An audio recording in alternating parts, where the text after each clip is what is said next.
Olá, meu querido aluno do Colégio Estadual de Aplicação de Teixeira, preparado para mais uma aula de evolução? Hoje teremos aí, dentro do grupo de aulas de evolução, já vimos Lamarckismo, Darwinismo, teoria sintética da evolução e hoje veremos aí provas da evolução, depois da vinheta.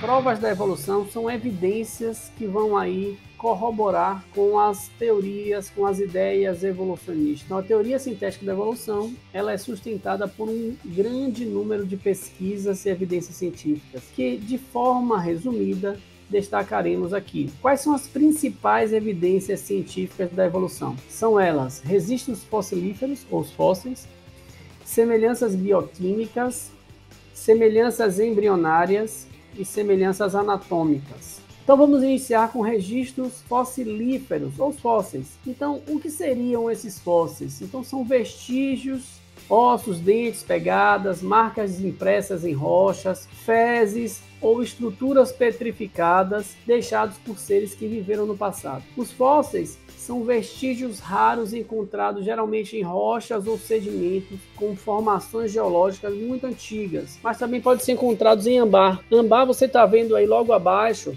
do lado direito. Então, ambar é exatamente essa estrutura que vocês estão vendo. Então, aqui é o ambar, né? Então, que é uma resina produzida por certas árvores ou até mesmo quando congelados, como nós temos aqui o mamute. Nos dois últimos casos, o processo de decomposição da matéria orgânica ele é prejudicado, o que permite um alto grau de conservação dos cadáveres. E aí, podem ser analisados com mais fidelidade. A maior parte dos fósseis constitui impressões. Que são essas impressões? São esses moldes ou contramoldes dos organismos deixados nas rochas ou nos sedimentos. Em outros processos de fossilização ocorre a petrificação, isto é, a substância que compõe o cadáver lentamente vai ser substituída por minerais, especialmente sais de cálcio. Veja as etapas de fossilização. Então você tem aí, há milhões de anos um peixe morre e seu corpo deposita-se no fundo de um rio. Sedimentos de areia e argila cobrem o corpo do animal.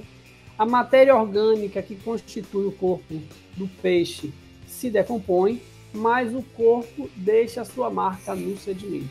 A forma do peixe gravada na rocha ou sedimento é conhecido como molde.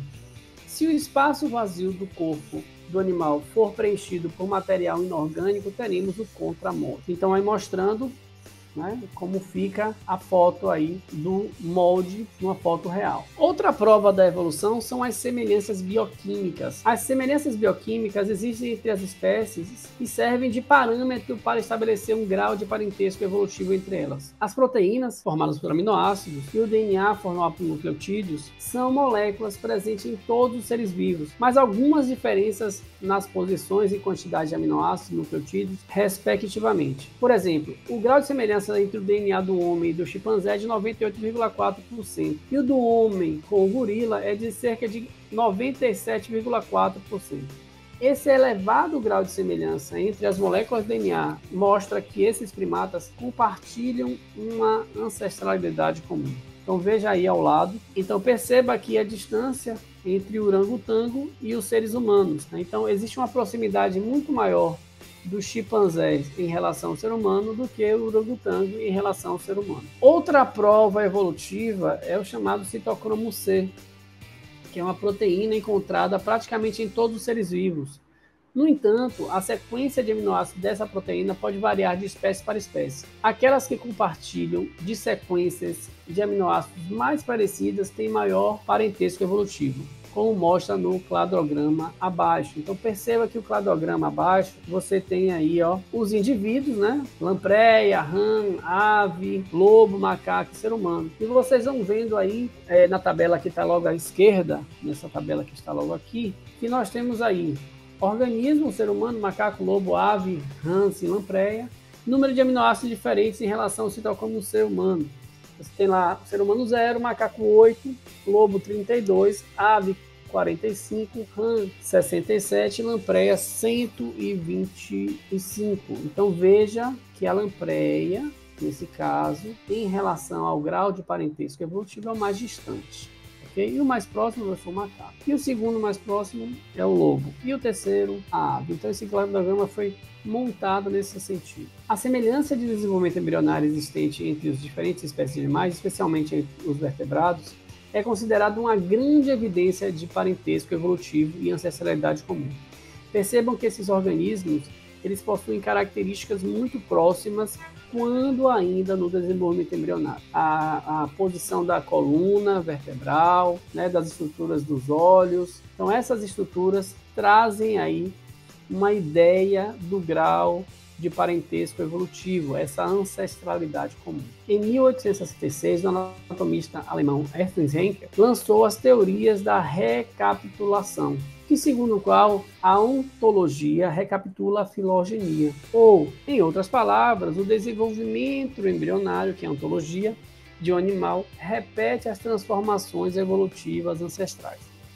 Haeckel, ele afirmava que o desenvolvimento do embrião apenas recapitulava as transformações evolutivas dos animais, que originaram, então, os estágios iniciais de desenvolvimento embrionário. Repetiam de forma cronológica o desenvolvimento de um indivíduo unicelular, depois de um indivíduo multicelular, até chegar nos peixes, depois nos anfíbios, depois nos répteis e assim por diante.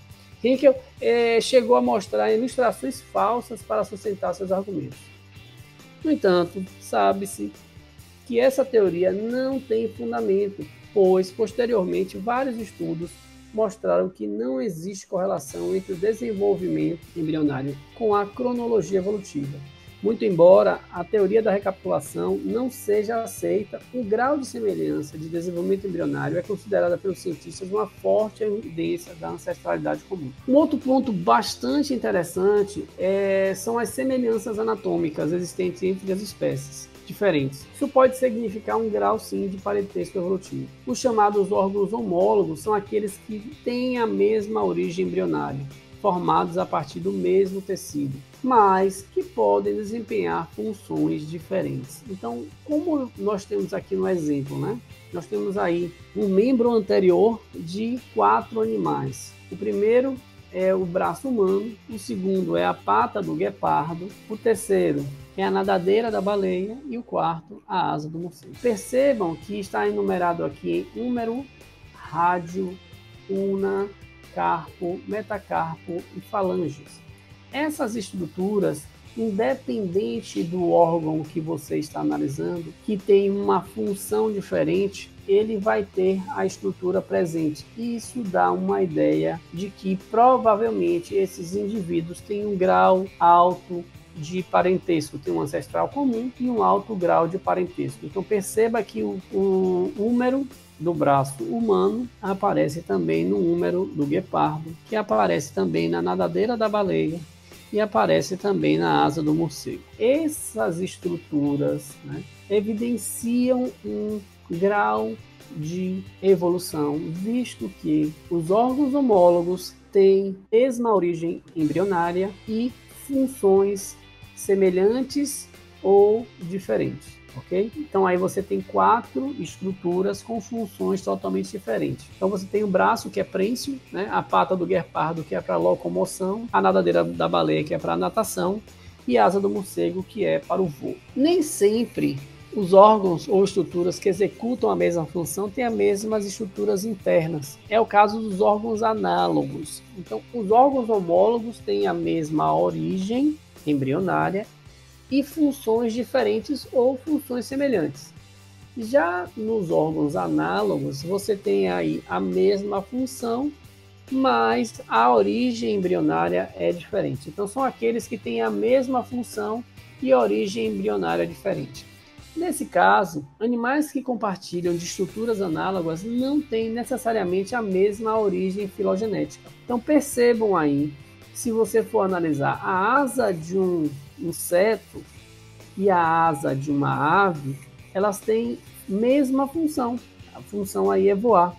Mas as estruturas embrionárias de onde elas foram geradas, elas são totalmente diferentes. Então, filogeneticamente, ela também tem origem diferente. Então percebam que, independente da função, que no caso aqui a função é a mesma, a origem é diferente. E por fim, nós temos aí a existência de órgãos homólogos. Ocorre de um processo denominado de divergência adaptativa, né, que é a evolução divergente, isto é, pressões seletivas do meio fizeram com que estruturas com as mesmas origens teciduais se diversificassem para adaptar a espécie. Por outro lado, a existência de órgãos análogos decorre de um processo denominado de convergência adaptativa. Convergência é convergir para um ponto, divergir é quase que se espalhar. Então seria a convergência adaptativa, pressões seletivas do meio fizeram com que estruturas de diferentes origens teciduais assumissem morfologias semelhantes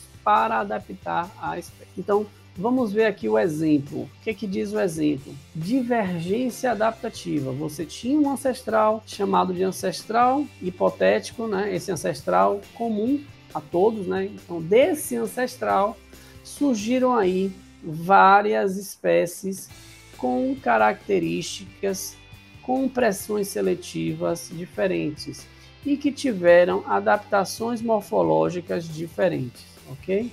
Então você percebe aí que esses animais, eles vivem em ambientes diferentes. Então eles divergiram para locais diferentes, ok? Então as convergências adaptativas, as pressões seletivas fizeram com que as estruturas diferentes assumissem características semelhantes. Então você tem aqui indivíduos que se parecem morfologicamente, mas eles têm origens diferentes. Então o tubarão é um peixe, o pinguim é uma ave, você tem aqui o golfinho, um mamífero, e você tem um peixe ósseo. Eu posso mostrar aí para vocês um outro exemplo. Você tem o tubarão, você tem o ictiossauro e você tem o golfinho. Esses indivíduos compartilham da mesma hidrodinâmica, então eles convergiram adaptativamente. Por outro lado, de um ancestral hipotético comum, vão haver aí divergências adaptativas, quer dizer, vão se espalhar, quer dizer, vão gerar indivíduos que têm a mesma origem, mas que as características morfológicas são totalmente diferentes. Então, finalizamos aqui mais uma aula. Eu queria mais uma vez agradecer ao Colégio Estadual de Aplicação Anísio Teixeira. Queria que vocês compartilhassem esse vídeo, que vocês dessem like, né, que ajuda muito o canal, né, incentiva muito a gente a fazer mais vídeos como esse. E queria agradecer a todos que têm apoiado, né, os meus alunos do terceiro ano do Colégio Estadual de Aplicação Anísio Teixeira. Queria deixar aquele abraço e até a próxima. Valeu!